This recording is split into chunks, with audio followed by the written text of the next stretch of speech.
मुफ्ती साहब का ये बयान सुनिए। सूफी साहब हैं, वो कहते हैं कि मैं अपनी दुकान के सामने, हलवाई की दुकान के सामने बैठा था, ताज बाबा गुजर रहे थे, यक्का गाड़ी उस दिन आई थी, बैलगाड़ी घोड़ा गाड़ी, उससे जा रहे थे तो अचानक गाड़ी को बाबा ने रोक दिया और कहा सूफी साहब आओ हमारे साथ, हम तुमको दूसरी मिठाई खिलाते हैं।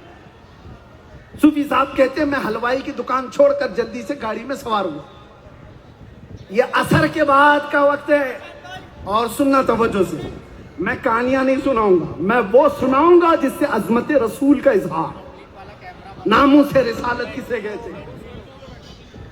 सूफी साहब कहते हैं मैं यक्का गाड़ी में बैठ गया और ताज बाबा गाड़ी को जो हाँकने वाला था उससे कहते हैं हाँक और तेजी से चला। असर के बाद का वक्त है। सूफी साहब कहते हैं अचानक हम एक मोहल्ले में आए, मैं तो नागपुर का पैदा हुआ, नागपुर में मेरी जवानी गुजरी, जिस मोहल्ले में आया वो मोहल्ला नागपुर का है ही नहीं। ये गाड़ी अचानक कहाँ आ गई? तो देखा ताज बाबा एक जगह रुके गाड़ी में और मिठाई की दुकानें थी, गोरे छट्टे लोग, ऊंचे चौड़े लोग वहां पर मौजूद हैं। ताज बाबा उनसे बात कर रहे हैं। सूफी साहब कहते हैं मुझे बात भी नहीं समझ में आ रही, वो पश्तू जुबान में बात कर रहे हैं। पश्तू जुबान अफगानिस्तान की कंधार की जुबान है। कई लोगों से मुलाकात किया, कंधारी लोगों से बात किया, इससे बात किया, उसकी खैरियत पूछी, उससे किया, उसकी खैरियत पूछी, दुकानें देखा और उसके बाद मिठाई खिलाई। सूफी साहब से कहा जल्दी चलो मगरिब की अजान का वक्त हो रहा है।